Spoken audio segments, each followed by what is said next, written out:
First, she said they must have left it on a call. We're sitting around here about it. And Christmas fire decided to put up our next.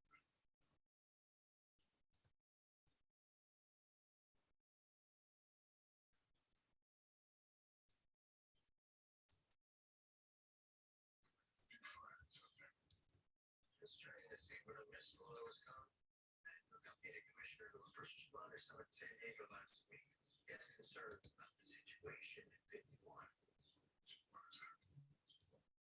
starting to suspect that it's a failure of leadership. Wallace, you see here that Lieutenant Urban in his very first shift running the company announced a long-term member of Engine 51. What is the consultant about that?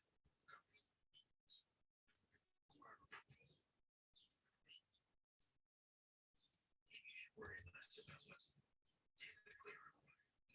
Start asking yourself why Commissioner Grisham's faith in your findings continues to deteriorate.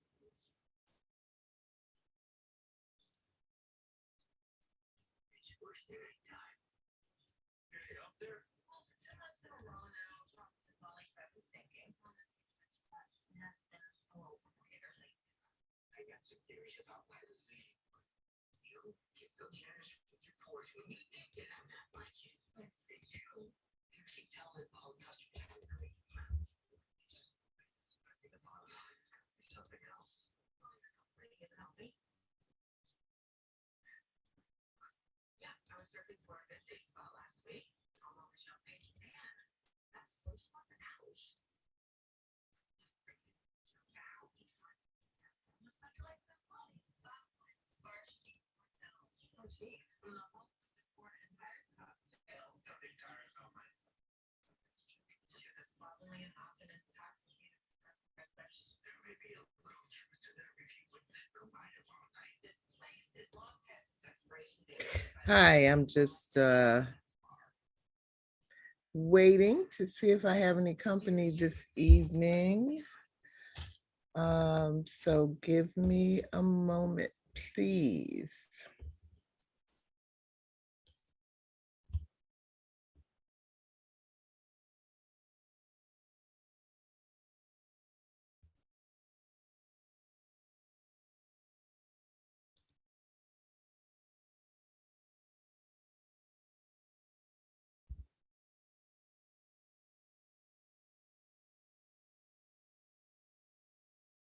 To keep this open in case I have any messages.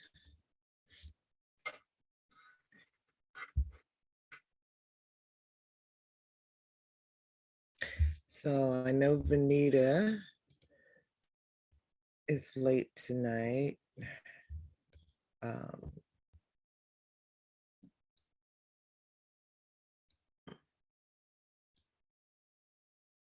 If she's able to come. Okay.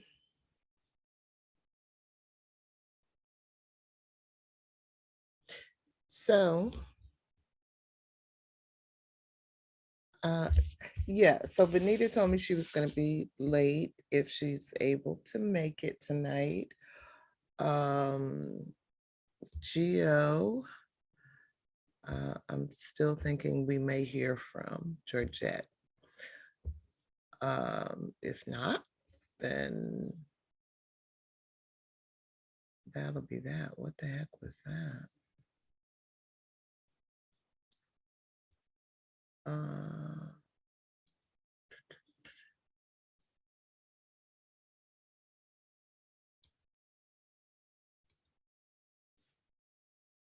Okay, you can go down. Okay. So 6:07. Let's give it a few more minutes. And actually, I'll come back at 6:10 and see what things are looking like. Oh, don't want to mute my screen. Move this. Oh, Zoom, I wish it was easier to move this thing. Like to make it, can I make it a sidebar?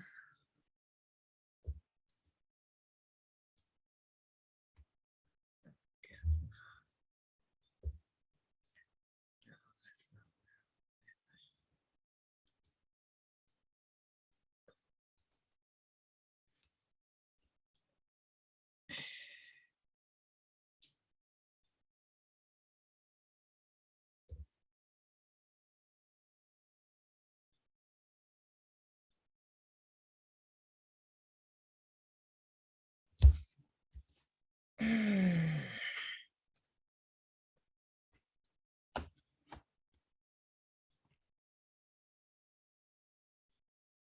So, okay, I'm gonna mute my screen for a minute.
Hey, Michelle, can you hear me? Oh, there you are. Okay. Yeah, no, well, all right. What's going on? Oh, there you go. Okay. Can you hear me? Yes, I can hear you fine. Okay, good, good. How you doing? I'm okay. Had some technical difficulties. I don't know why on the computer I'm using, Facebook, it's like, oh, we don't recognize your browser. You need a code. And I'm like, a code. Oh, geez. I So then hate that. oh my goodness. I'm like, I was just on here. Why do I need a code? Right, right, right. Always something with them. And then I was late putting the link in the session 18. I just did it a few minutes ago. And I thought I was so prepared, because we had a week off and I got everything done in advance. And That last little step, I've completely forgot about it. Well, it was on time for me because I was late. Okay. Good, good, good. So, Vanita had to do some stuff with her 91-year-old father tonight. So I'm not sure if she's going to make it or not. She said she may be able to get here late. Okay. So I guess it's us. And so since the gang's all here, we might as well go on and get started and welcome everyone to the Global Black Feminist Reading Circle, session 18, which means this is the 18th book that we are having public discussions on. We started in April, and I guess we're what? We're over the midpoint, I think, but should be here until August 8th. You can learn more about the Global Black Feminist Reading Circle at our website called Reading Changes Lives. .wordpress.com. We also have a YouTube channel and a Facebook page. And that's it for now. That's all I can manage. That's a lot. That's a lot, they keep coming up with new stuff, and I'm like, well, that's all right. All right. Let me see. Where is the thingy thing? Here it is. Okay. So session 18, we are reading this book, The Disordered Cosmos, A Journey into Dark Matter, Spacetime, and Dreams Deferred, by Dr. Chanda Prescod-Weinstein.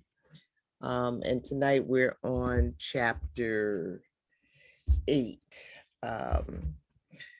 And it's Chanda, Gio. I've been saying it wrong. So I had the chance to listen to an interview conducted in 2020, where Chanda's mother interviewed her for an event that Chanda had helped to organize around Black Lives Matter, related to physicists, of course. And so in the interview, her mother kept calling her Chanda, Dr. Chanda. Yeah. And I said, well, if anybody would know, It's mom, right? She it's named mom. So I said, I better, I better make a note of that. And try to pull myself together. So Chanda. And I don't know where I got Chanda from. Maybe I was thinking about Shonda Rhimes, but I guess. Unless right? Because I remember one of the first YouTube videos you posted for the book where she was being interviewed on one of the radio shows. I think, was it Charlemagne the God, somebody like that. And he was making sure he pronounced her name right. And she said, yes, please, Chanda, because Chanda means shame in Hebrew, in Yiddish. I'm like, oh, okay. Like, so that, but hey, I'm sure this is not the first time, won't be the last. People mispronounce it because they don't know. That's right. I know that's right. Because you got to know. You gotta know. Right, right. Because I get called all kind of things. You know, my first name is Loga. So, and my last name is Odom, and both of them are little names. Uh, How do they mispronounce? Okay, what do they be oh, saying, but Michelle? they do. Loggia. No. Yeah, yeah, Logie. I just all kind of stuff. So, but so that's where we are. And tonight we are on chapter 8.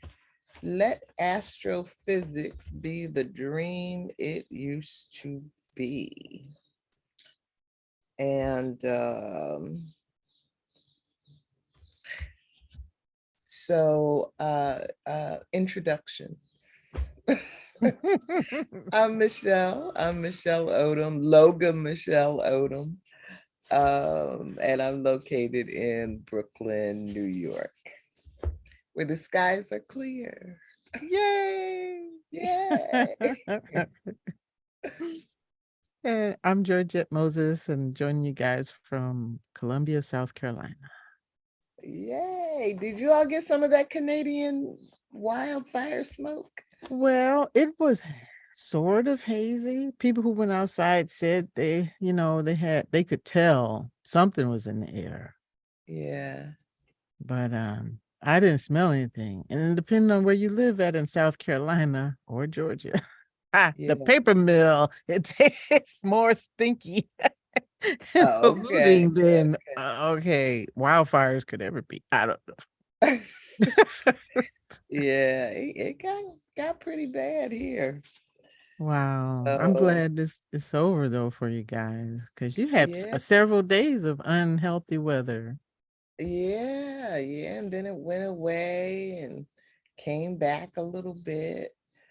Um, and I've been learning to even pay attention to the the AQI, air quality index, Mm-hmm. before I go outside because I have noticed that it does affect me. When they say the rating is poor, you know, Mm-hmm. it goes from, I don't know if I've seen it good, but it'll say fair and poor and I think extremely unhealthy. Goodness. Maybe they need little icons. Gas mask, no gas mask. Yeah, yeah, yeah. So, all right. Let's see. Where are we? Where's the agenda? Uh, share my screen. Agenda 620. Okay. Uh, and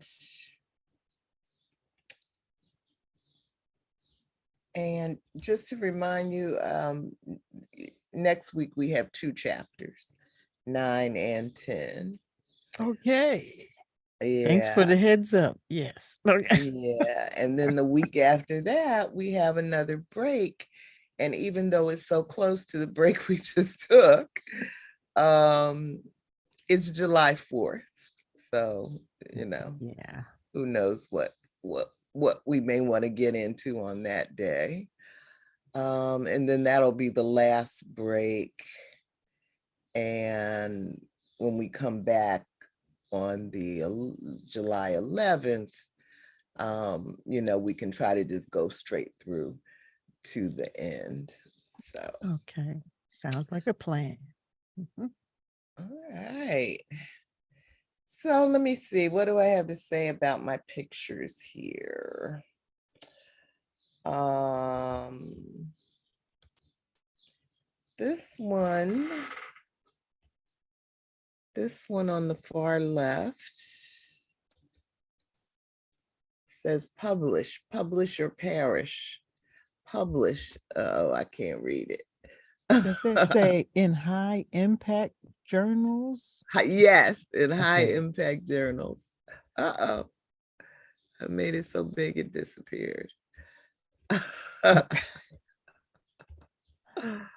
And then can Okay. you see the last one? Okay. Published published Frequently frequently in high in high impact impact journals. journals. And maybe you won't perish. That is some bleak Yeah. price there. Good grief. And so that's part of what she's talking about in this chapter, just the culture of academia. And then the event that she was involved in organizing during Black Lives Matter was called Shutdown STEM. And not to shut it down forever, but to shut it down for a day. Remember that when people were doing that? Yeah. And then this is some people, some migrants being flown from Texas to California. And then this last one is some African migrants who were dropped off by Greek authorities and abandoned at sea in the Aegean Sea. So let's see, let me read this so I can refresh myself. Okay. You know, I get discombobulated when we have breaks. It's okay. You'll warm up. You'll be okay. This is the Greek ship over here that dropped the folks off in the middle of the sea. Yeah. I would say the theme of this week's reading is anger at the way humans treat each other. And as we already know, many times it ain't pretty. In chapter 8, let astrophysics be the dream it used to be. In the disordered cosmos, a journey into dark matter, space-time, and dreams deferred by Chanda Prescod-Weinstein. The author shares her anger at the treatment of Black people, other people of color, and all marginalized people in the fields of physics and astronomy, as well as the wider world.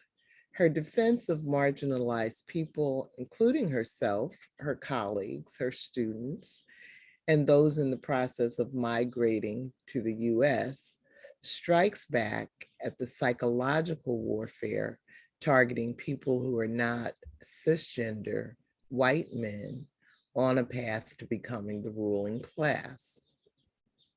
For science, she is especially concerned about the structural issues, including racism, that detract from the ability to produce quality work and experience joy, but instead are sources of loneliness and grief. She does not fit comfortably in the field, though she recognizes her relative comforts and continues to love science. Also, it seems she is not confident she will receive tenure and may not even care if she advances among people who see problems in the field and society, but lack empathy, interest, and/or power to address issues as far-flung as the publish or perish culture of academia and the plight of Central American migrants fleeing violence. Of course, beneath it all is the mechanism of capitalism, which the professor identifies in this chapter. Capitalism pressures us to throw our humanity and collective good aside in pursuit of personal favor, gain, and profit. Missing the forest for the trees, we ignore human needs while all the while keeping our heads down, even when we have the resources and power to end the suffering of our family, friends, students, colleagues, and those fleeing horrific conditions in their homelands. Makes me wonder, dare we continue to refer to ourselves as human beings, or should we be looking for a more appropriate title? like, say, former human beings. Dr. Chanda, as her mother, Margaret Prescott, calls her, has been busy putting her multiple layers of anger to work, as suggested by the opening quote. Here, Audre Lorde writes, "My response to racism is anger. I have lived with that anger, ignoring it, feeding upon it, learning to use it before it laid my visions to waste for most of my life. Once I did it in silence, afraid of the weight. My fear of anger taught me nothing. Your fear of that anger will teach you nothing also." That's a quote from Audre Lorde, The Uses of Anger, Women Responding to Racism. Prescod-Weinstein, for example, co-created the Particles for Justice movement in 2020 with Dr. Brian D. Nord, University of Chicago, to shut down STEM during the George Floyd Black Lives Matter COVID-19 era, and has been busy ever since working for human rights and nudging physicists to take an active and vocal role countering authoritarianism, including attacks on Black studies and the LGBTQ plus community. Tonight's discussion begins a new section in the book, Phase 3, The Trouble with Physicists. Surely there are other problems with physicists we will read about in this section, but we already know anti-Blackness has not ceased since Prescod-Weinstein wrote Chapter 8, Let Astrophysics Be the Dream It Used to Be, nor has the author's anger. A healthy world where humans live in peace, caring for one another, like the dream of a creative and nurturing culture for marginalized people who work in astronomy and physics, continue to elude and vanish before our formerly human eyes. Good news though, the robots taking our place will likely not have anything to be angry about. Have you seen iRobot?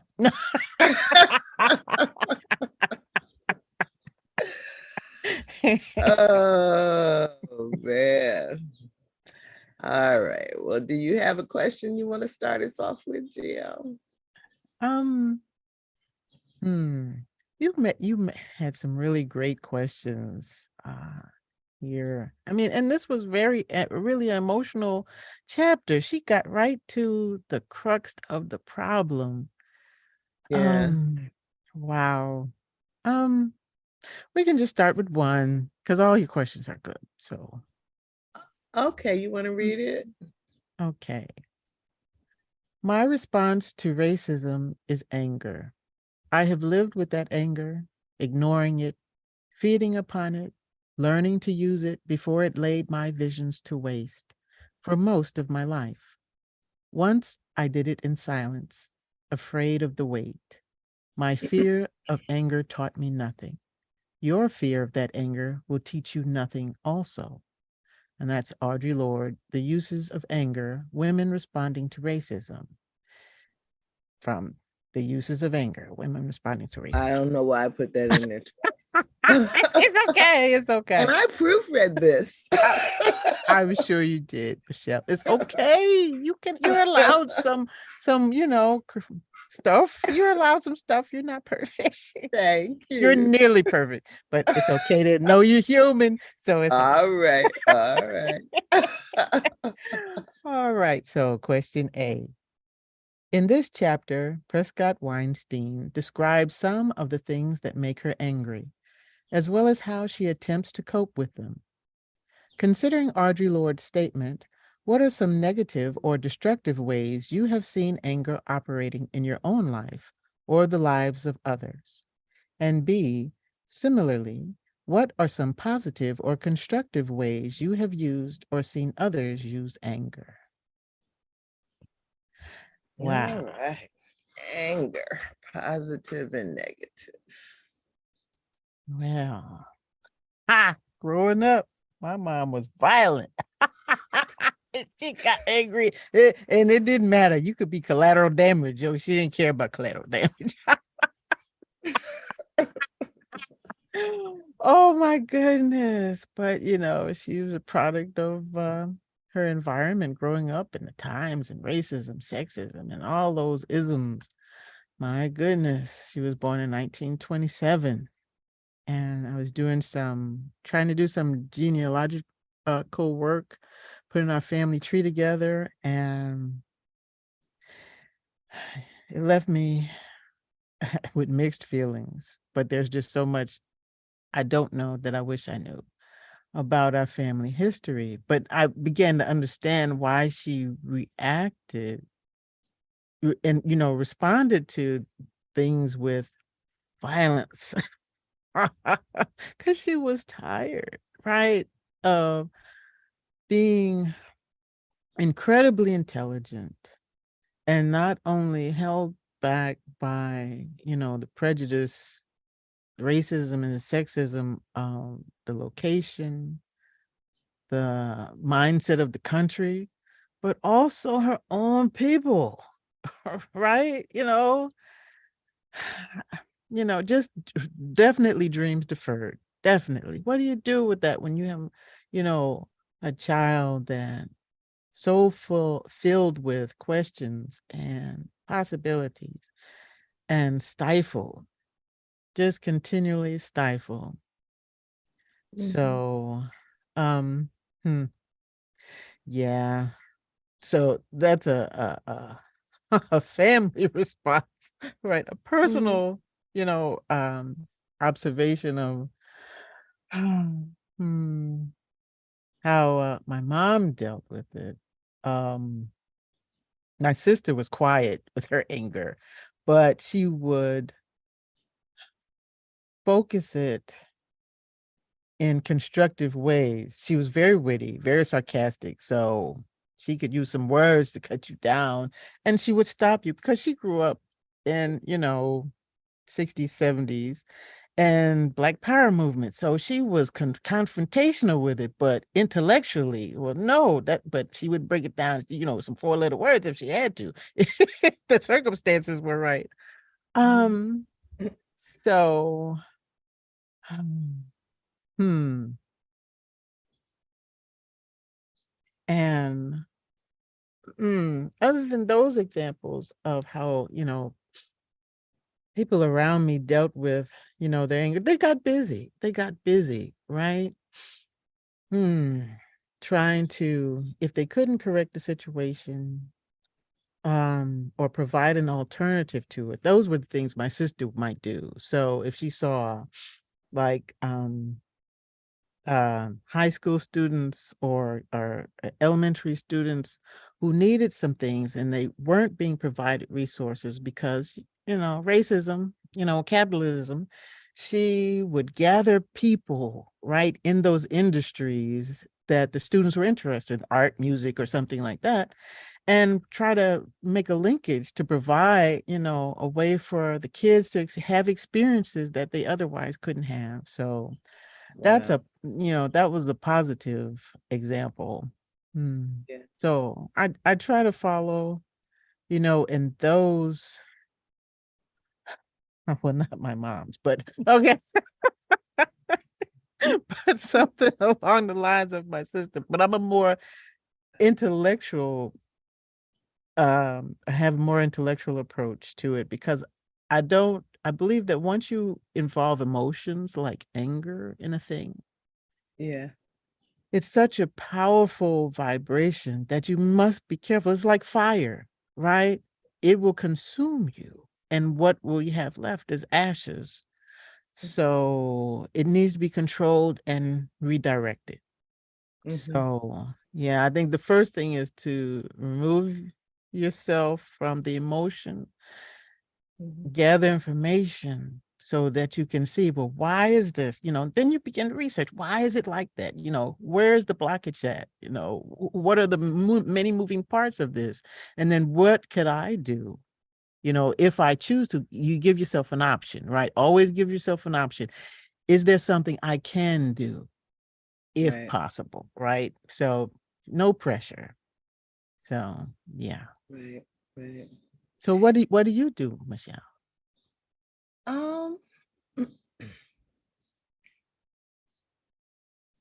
I try to use my anger constructively, but it's not easy. I don't always succeed.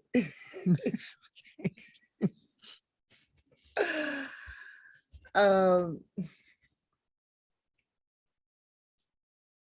but I was thinking about what you said about what you saw growing up, and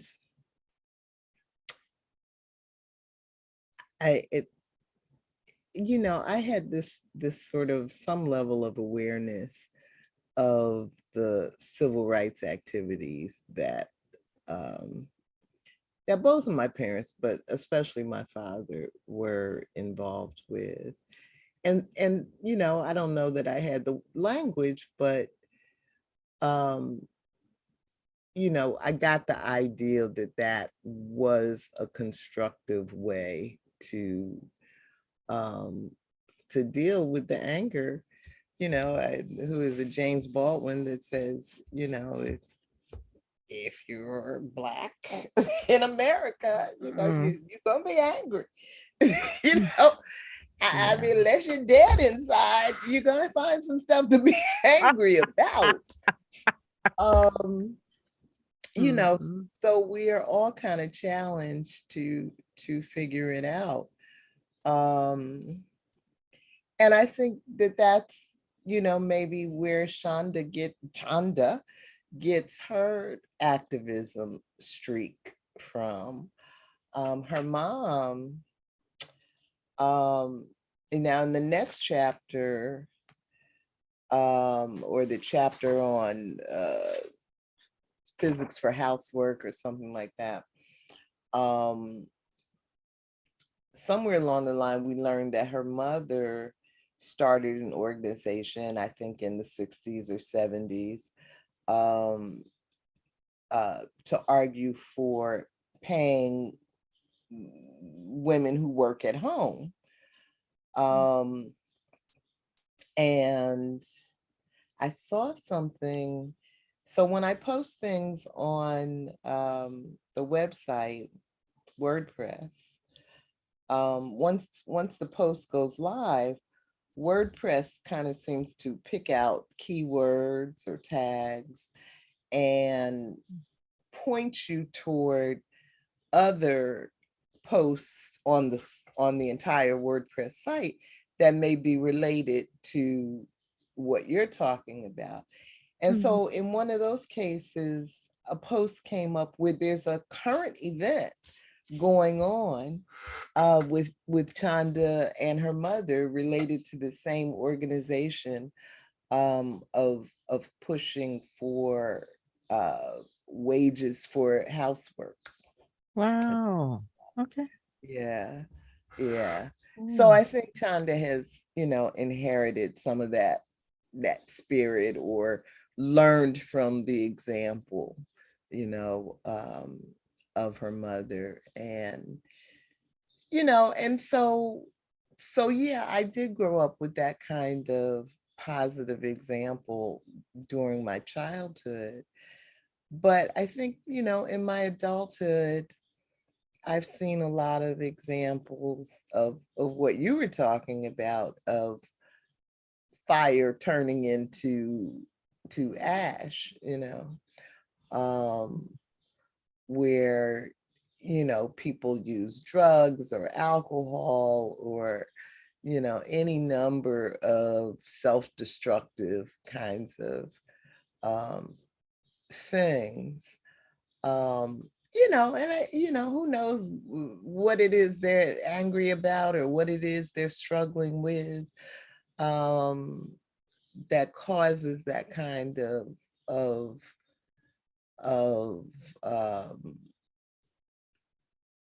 I guess attempt to cope whatever the bad situation is. But there's just so much to be angry about, and so many of us that just I think feel trapped, and can't find a way to, some kind of balance. And so I know, I know that kind of anger and frustration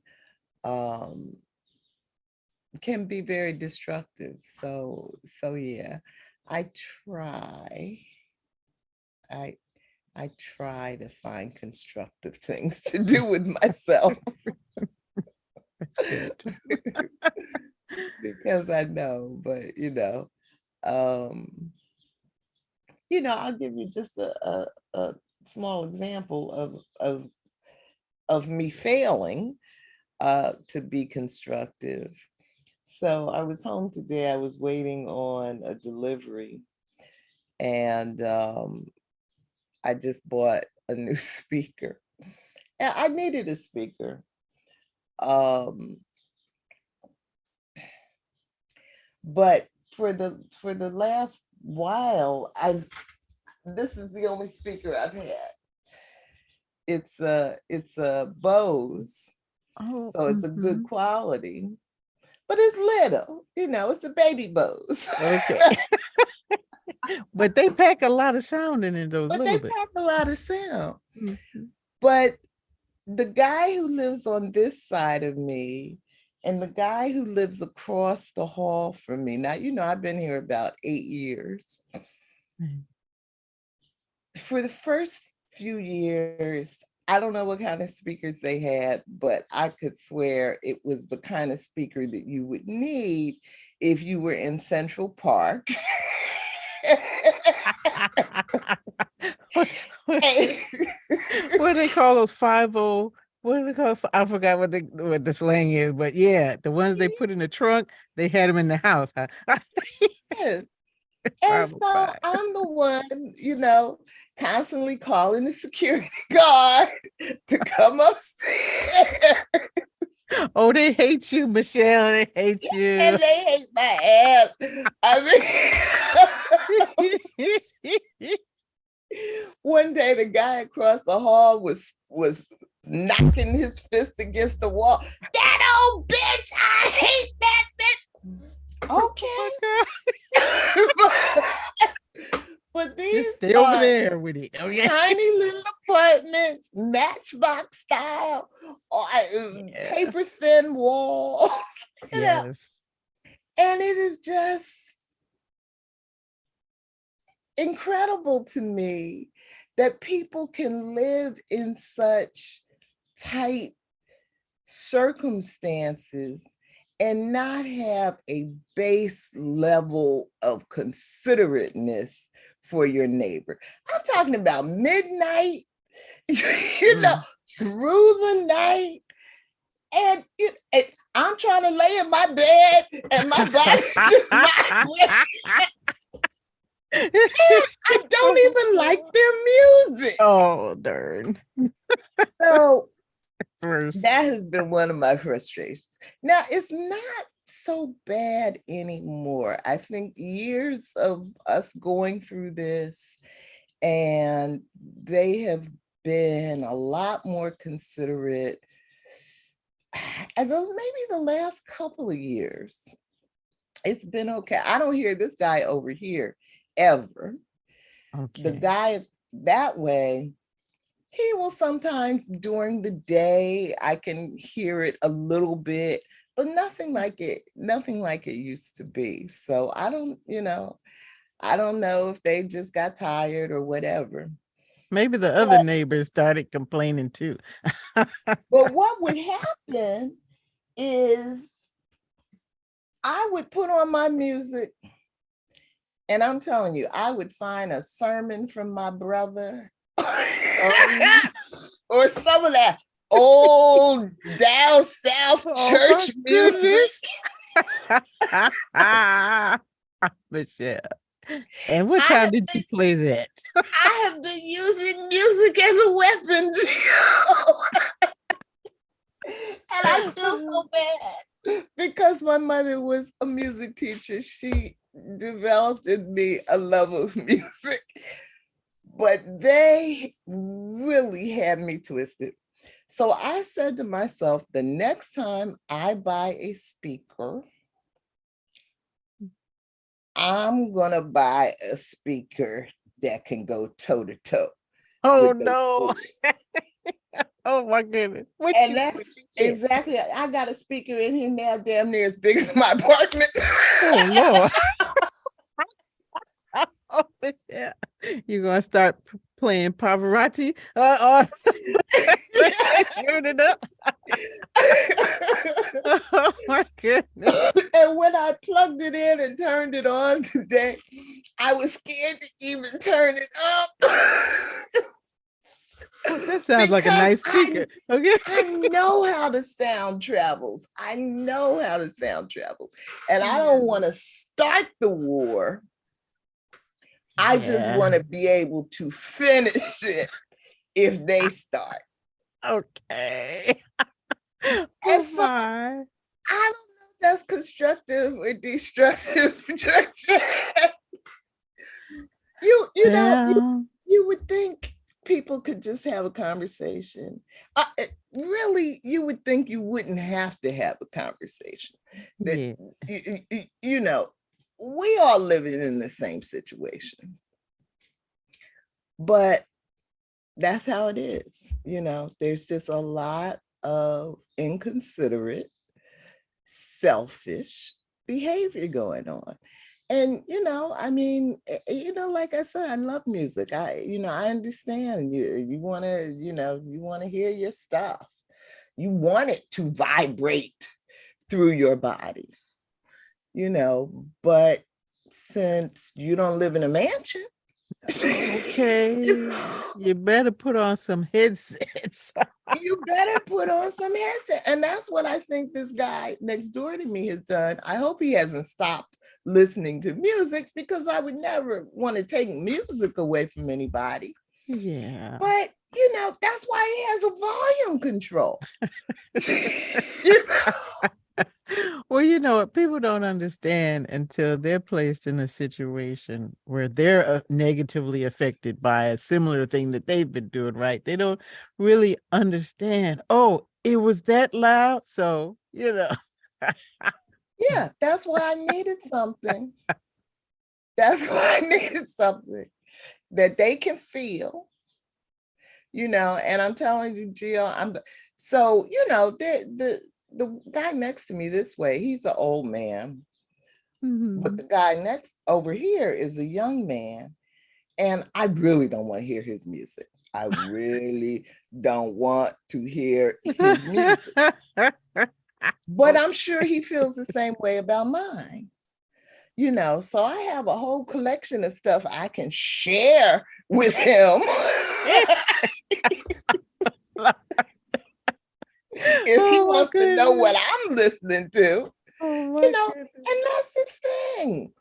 We all have our individual taste, and anyway, I don't want to go on all night about that, but I'm just saying, I try to be constructive, but sometimes some things just get under my skin. And so instead of me being constructive, I'm just like, okay, well, I'm going to be as inconsiderate and selfish and mean and petty as you.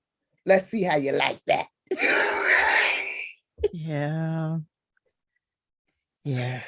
So, but it's many not wars good. go on a long time because of that. Yes. Yes. And that's the thing. I will go to war. That's why I'm telling you. I try not to. I try to just let stuff slide. That's good. That's good. That's much better for your emotional and mental and physical health. Just ignore it. Eventually it'll go away. He'll move. His stuff will Yes. break. He can't pay his light bill. Nothing's working. Okay. Yes. Something will happen in your Yes. favor. And so just, just to kind of bring it back to the chapter, a lot of what I was feeling as I was reading the chapter was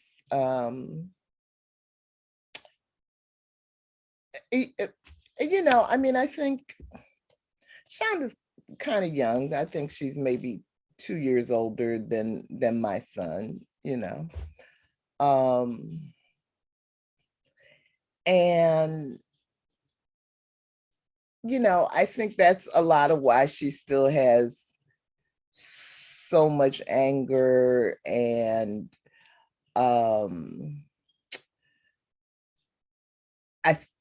surprise at the callousness, the non-caring, the selfishness of her coworkers. She still is bright-eyed and bushy-tailed enough to be looking to them for human reactions.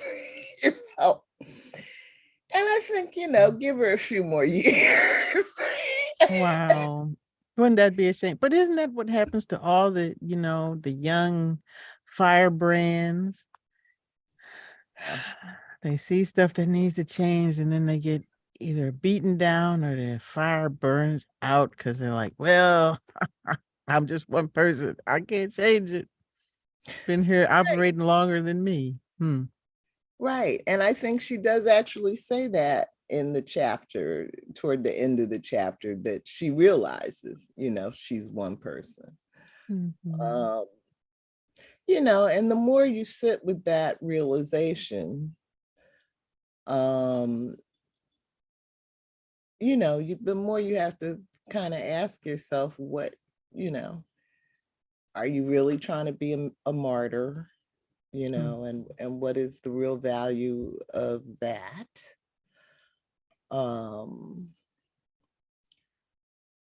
But I think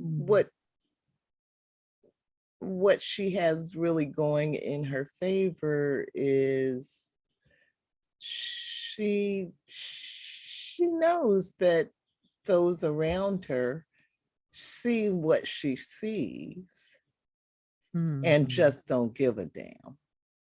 Yeah. I think in the 60s, there when I look at it, always seems to me there was a certain naivete that people still had, where it was enough to allow you to have the optimism that,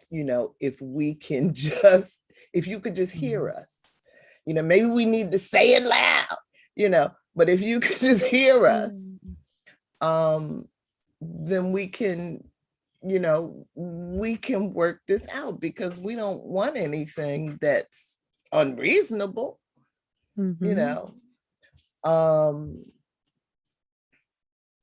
So so we did what we did to make that effort, but I don't think we're there anymore. I don't think we really believe it's just a matter of better communication, or if you just knew our history, you would care. If you understood what your ancestors had done, you would want to make up for that. You would want to offer reparations. You would want to put the conditions in place for us to live in peace. But I don't think we're there anymore. Yeah, I have to agree with you there. I think back about, as you were saying, the times we were growing up, it seemed like people cared more. They were more open to information, well, because they understood they lived wherever they were, their environment was cloistered, right? They lived in a Right. structured environment different from other people. And when you recognize how you grew up and your perspective, your worldview is different than other people, depending on how they're living, right? Their cultures and everything else that's going on, you kind of have some kind of empathy, but their empathy is far and few between now. People have too many excuses why they don't have to or shouldn't be empathetic because it's your fault. All right. Right. It's your fault that these things happen. Or, well, that's just the world. Okay. Well, what would you rather? Would you want to live someplace else? You know, it's the Yeah. duality, right? When Holding these two when you things in your start mind. when you start saying you want to take Black studies out of schools, then you just don't want to know. Yeah, You you don't really want just any don't. evidence that you've made the decision you made. Okay. So now you can say, well, prove it. Where's the documents? Who knows Right. about this? Just like the article that Vanita posted, I saw today from the ProPublica article where the young lady was doing her doctorate. She was doing a thesis in Charleston, and she's discovered one of the largest slave sales to take place in America. 600 people. And they had to really search for the who, the why, the wherefores, who benefited from this. One family. I'm like, these people. And the bottom line is it was just so matter of fact, this is everyday business in Charleston, right? In South Carolina, in slaveholding states.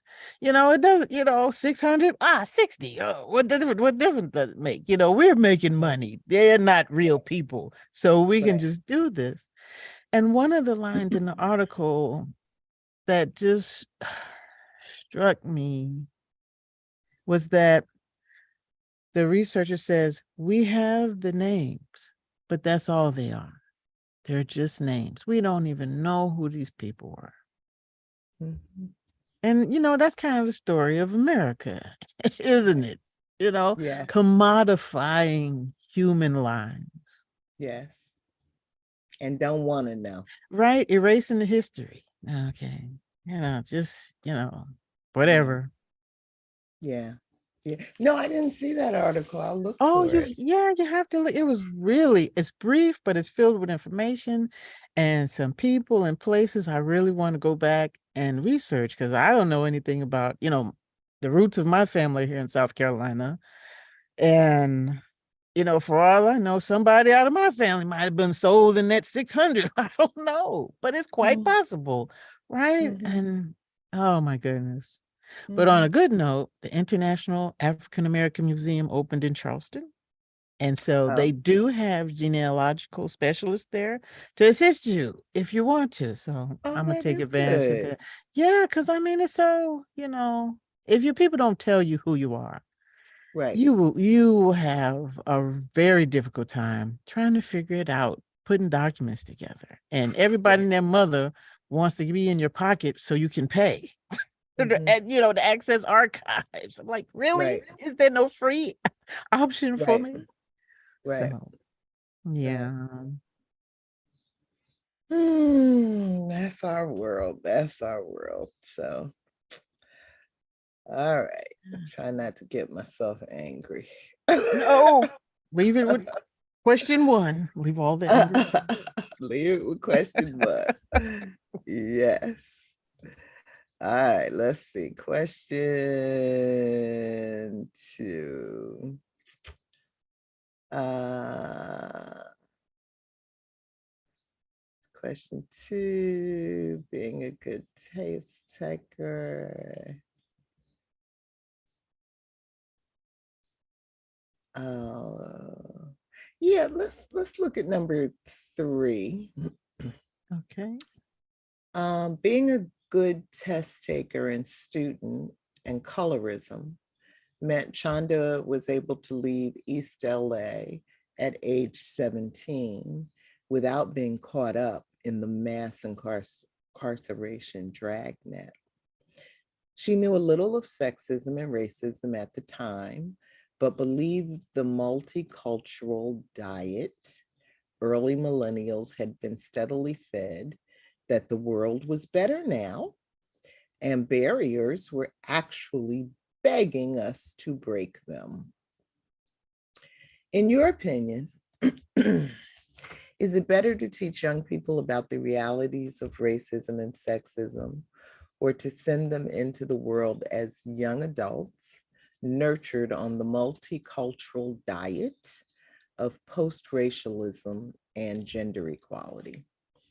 What do you see as the pros and cons of teaching the multicultural diet? And how might young adults feel when they finally begin to see the realities of racism and sexism if they have spent most of their lives believing in multiculturalism?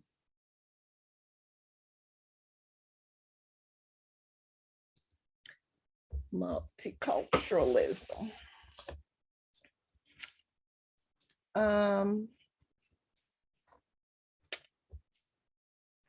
Well, I don't know.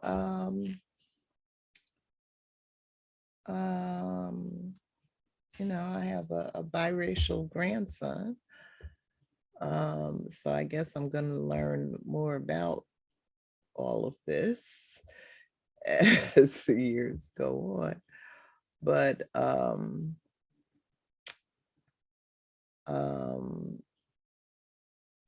know even before my son passed, he was having some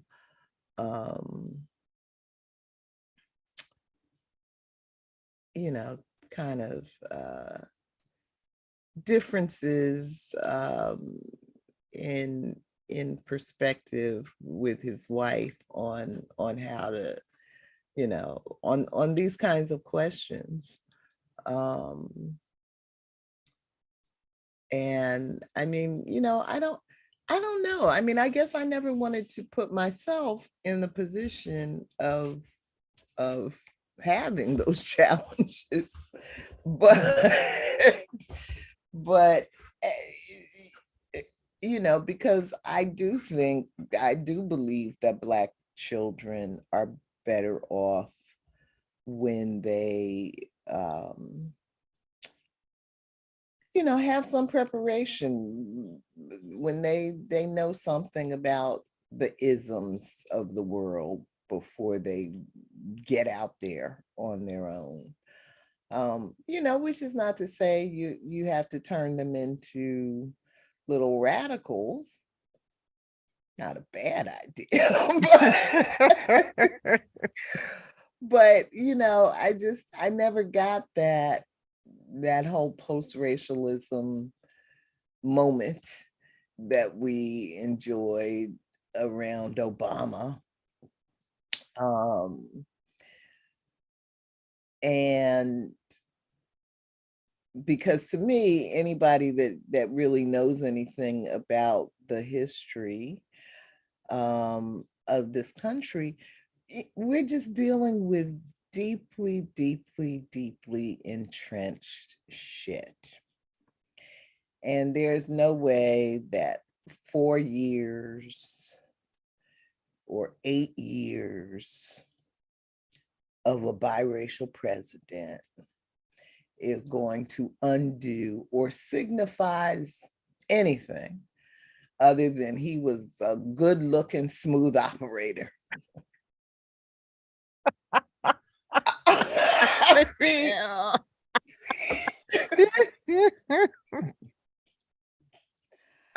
I mean, yeah, I feel like quite a few people really, drank the Kool-Aid on that one. And so, I don't know. I mean, I think that if I had a biracial child, I would feel the same way. I would want that biracial child to be prepared for whatever may come their way. Yeah. But I definitely. I agree And I with you. think that may be some of Chanda's anger. The question about how might you feel if she didn't say it was her mother, though, that fed Okay. her the multiculturalism, because it was also a part of just what was happening culturally and socially. And Hmm. so I imagine if I was that child, I'd be mad as hell. Well, this is a very interesting question because do you fake it till you make it? And then what indeed was the curriculum of this multiculturalism? I mean, were they teaching the kids? Right, This is our kumbaya moment, and you can just forget all that stuff. It happened in the past. right.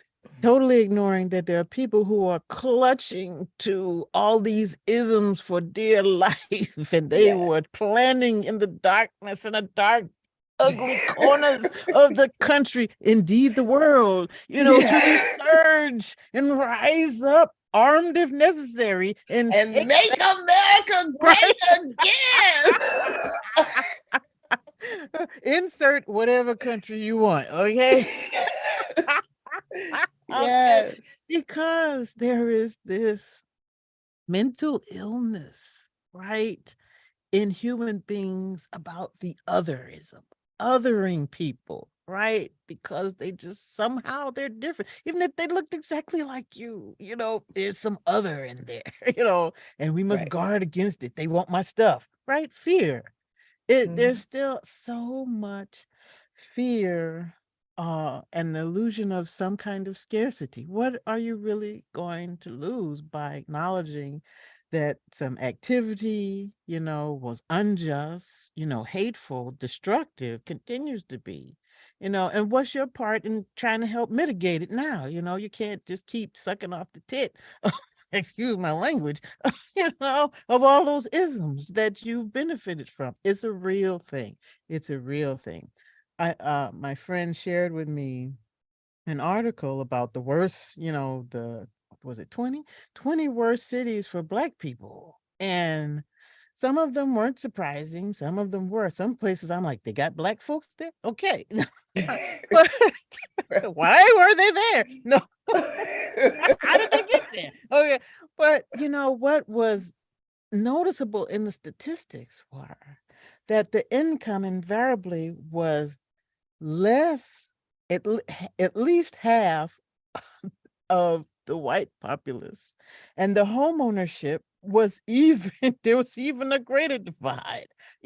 So if you are unable to own the property you're on, you're a perpetual renter, and you're looked at a different way, not only financially, by the banks who might or might not give you a loan, right? Your employer, everyone. Now, and you are a few dollars away from needing, government assistance at any moment and not getting it. Let's just Right. face it, you know. So these things are real and multicultural.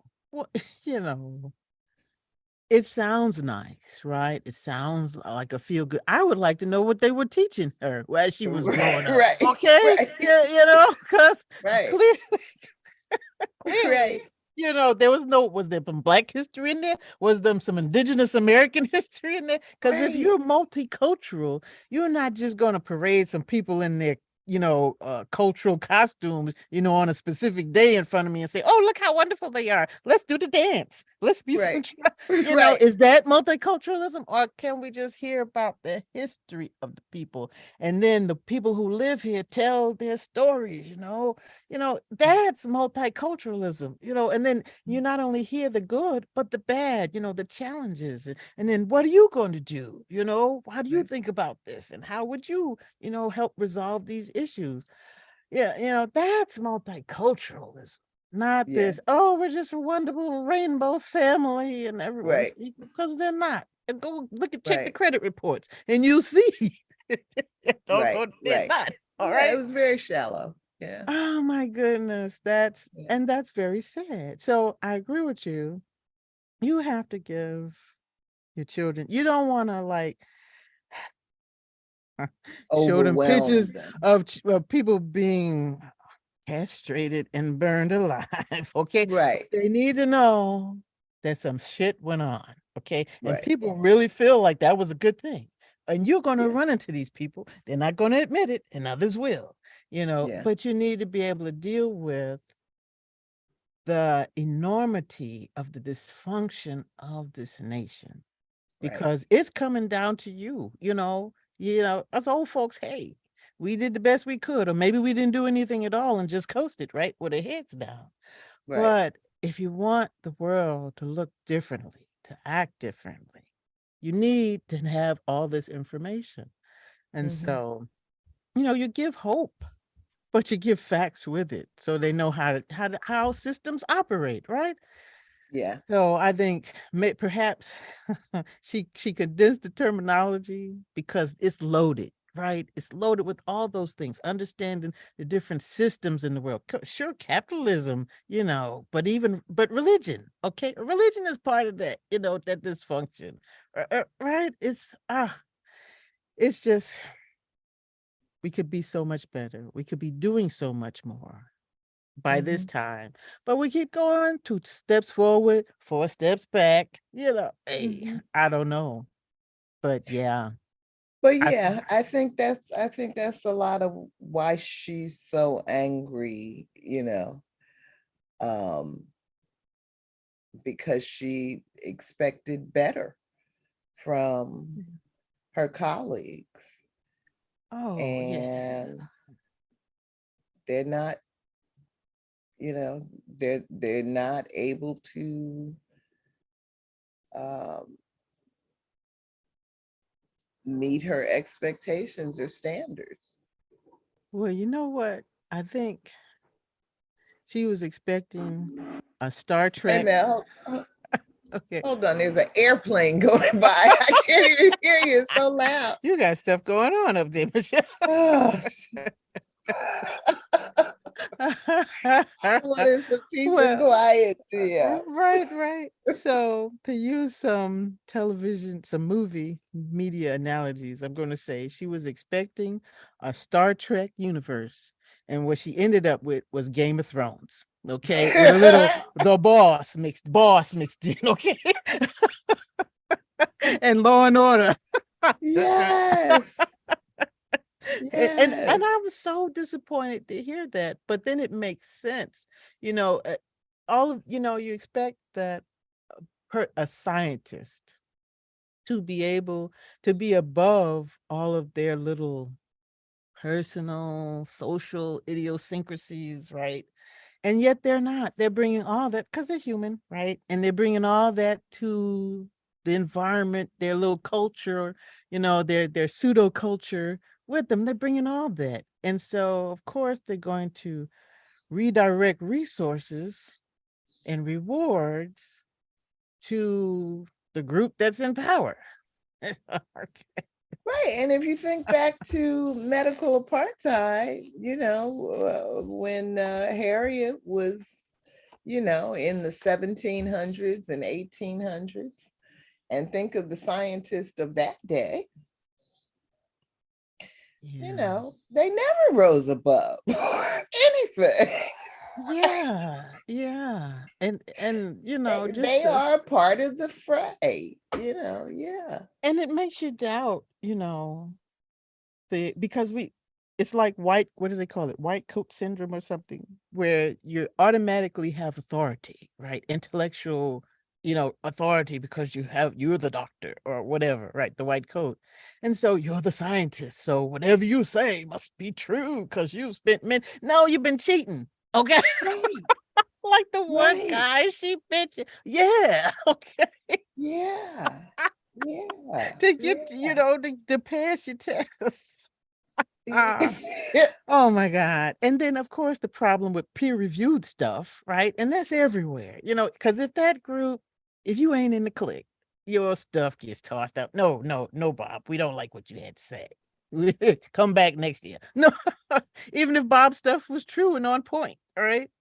Yeah. It's the game is rigged, and mm, It's hard, but I understand her frustration, and uh but but I hope that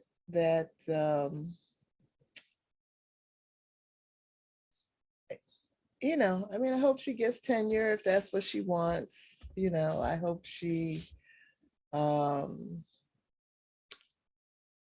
stays with the field, one, because she clearly, loves the science. mhm. Um, and we should all be able to do that which we love. Yeah. Um, and I just think that there are so few um, Black Americans with her kind of education, um, that I would just hate to to to to see her lose her passion for the science because of all of this nonsense that's bigger than her, out of her control, you know, uh, been there long before she's born, likely to be there long after she's gone, and so um, but I think that there's a tremendous amount that she can contribute to helping the Black community develop a greater love, appreciation, and knowledge for physics and astronomy. Um, Mm. Apart from the nonsense with white folks. Yeah. Particularly disturbing was when her comments where she said, she spends a lot of time trying to put out fires and help other students of color. And what did she say? What, well, gender expansiveness, something like that. But anyway, young people were getting dumped on because of other people's types of prejudices. And Yeah. so I'm sure that is eating up a lot of her time and energy and emotional capital, just having to deal with, help these young people navigate. Because I think about my younger son, when he went to University of South Carolina, and he chose computer science.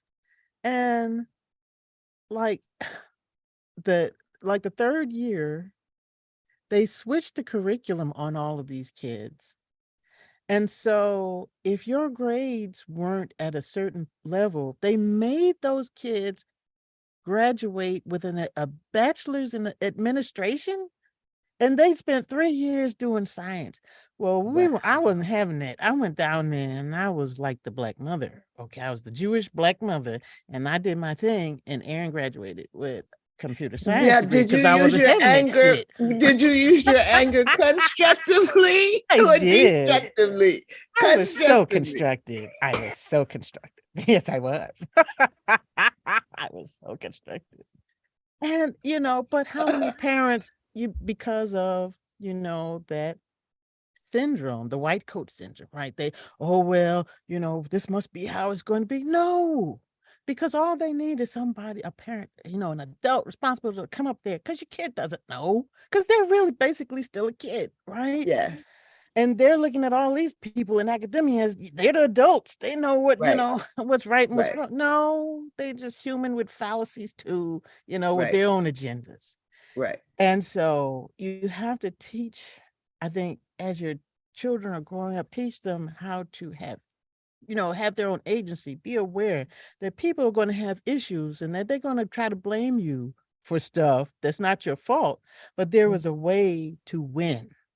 Right. And don't take no for an answer if you know that no is not the correct answer for you. Okay. Yes. And so, wow, I'm like, wow, how many astrophysicists could we have had by now if, Right.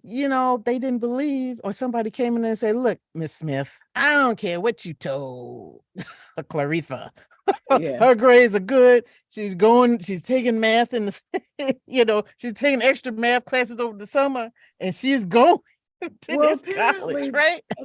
from what I have seen, apparently there is a pretty high dropout rate for students in STEM, Black students in STEM, for all these kinds of reasons. And and that's why Chanda is trying to extend herself to be a resource for them, but she can't. Yeah, she can't she's deal with just one everybody. She's person. just one And person. wouldn't that be a great nonprofit organization to help children, kids navigate, academia? Right. I don't know how you would frame it, but they need Right. some help because you have instructors who they don't care, or they all have their personal biases about the students. You didn't have the other students with the same crazy ideas about, people of color or sexual, whatever, gender, whatever. It's none of your business. Right. Okay. The brains are working. Let them work. Right. They seek Right. knowledge. Give them the knowledge. Okay. You getting paid. Shut up. Okay. Just teach. Okay. Yes. Shut up and teach. Yes. Wow. Just so busy doing the wrong thing. Yeah. All right. Let me see if we can squeeze in a quick one here. That's a long question to read. So is there a shorter one?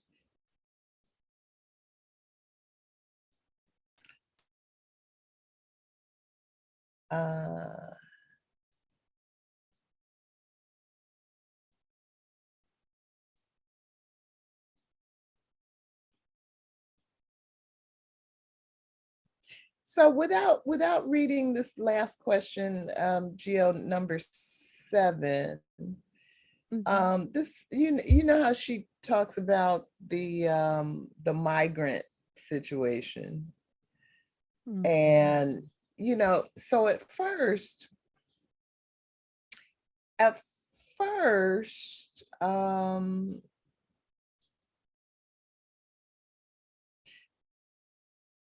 I was really trying to see the connection between publish or perish and how Central South American people are treated when they try to migrate to the US. And it may not be the only connection, but I definitely think that anger is a cord that connects those disparate things. But so she ends the chapter by asking us, you got ghosts?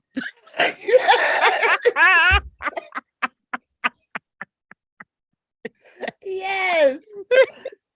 Oh my goodness. Noisy ghosts. They need to be quiet until after the episode has been recorded, okay?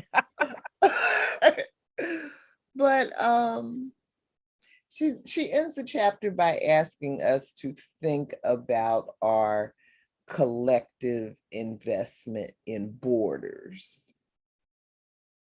So maybe let's just talk about that for a minute. Well, first, how did you see the connections between those different things that she's talking about in the chapter? Well, how I connected it was that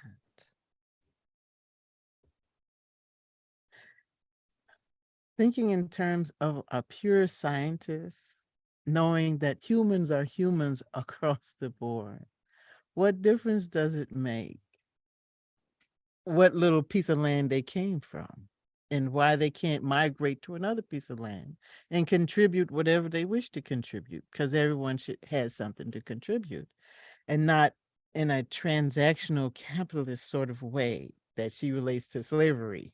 Right, reminds us sort of slavery, the way they frame it. Oh, well, these people are valuable Right, because there could be a rocket scientist in there, or something right. similar.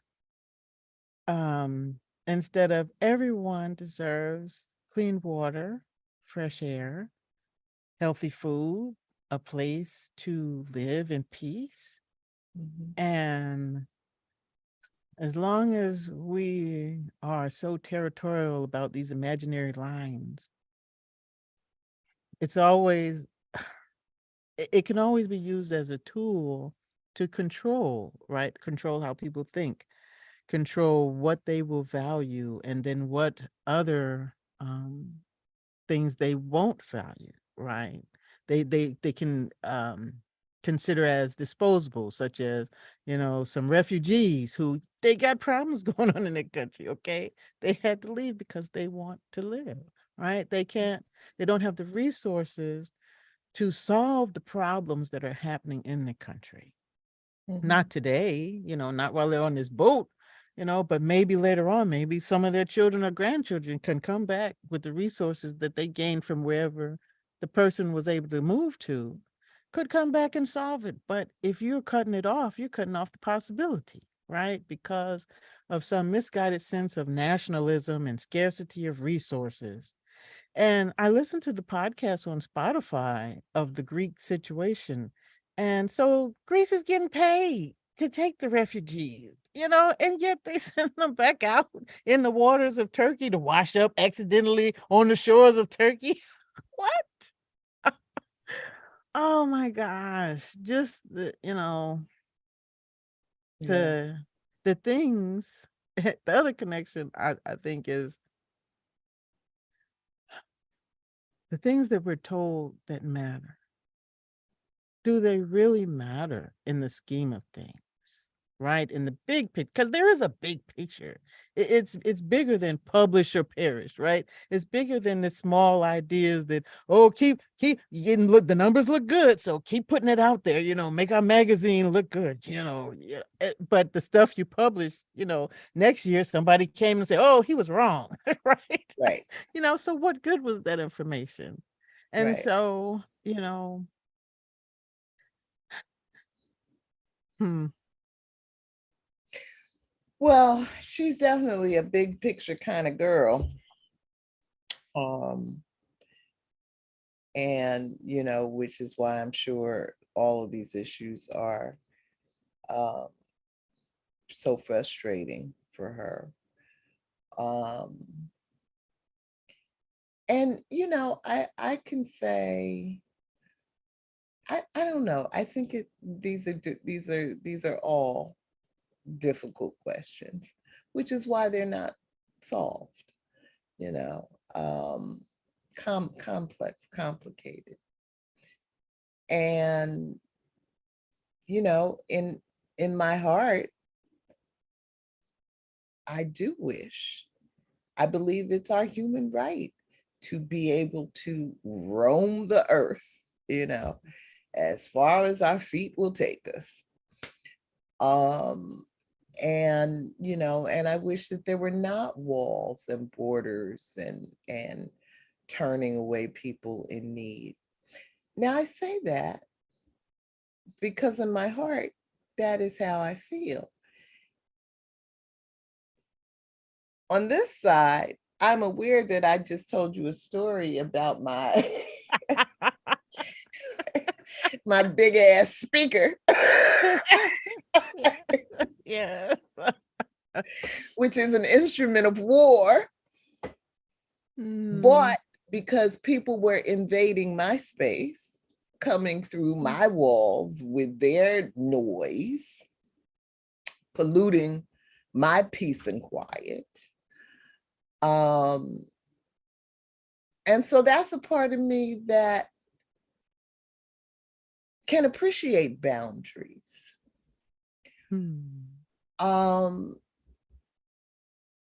As I was saying to you, I don't get the level of inconsiderateness, but it is what it is.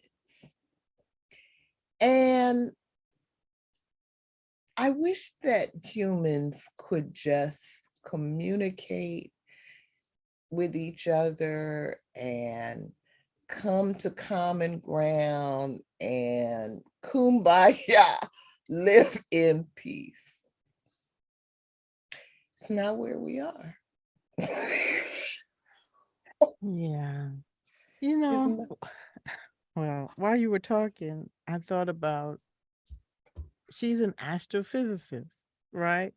So she's looking at the tiniest particles.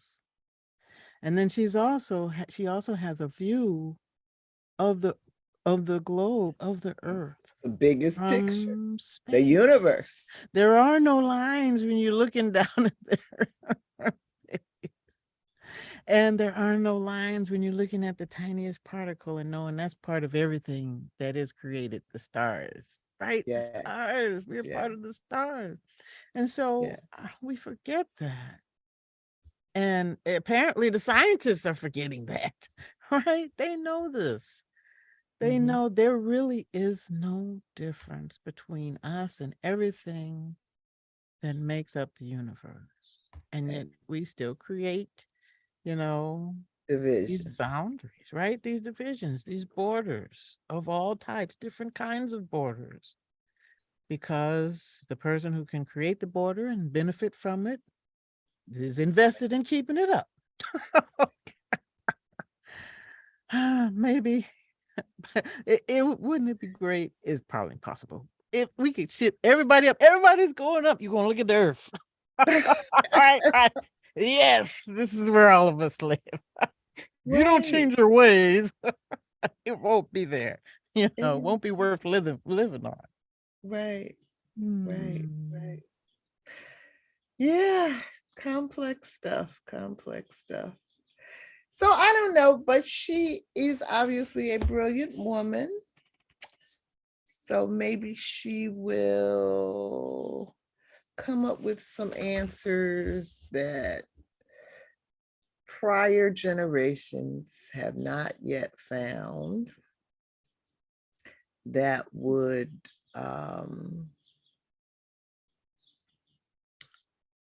help us all appreciate, these connections, our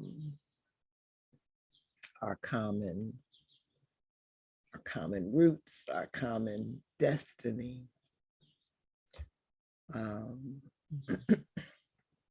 I wish her well. Yeah. Well, at the very least, she's inspiring people. I'm trying to get back to my universe, because somehow I got off track too. Oh no.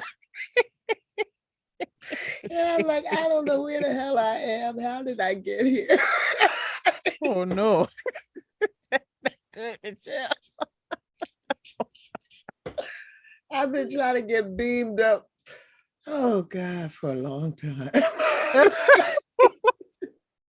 You better fix that intergalactic radio you have in the closet. Yes, okay? yes. Maybe now that I have a better speaker, I can make a connection.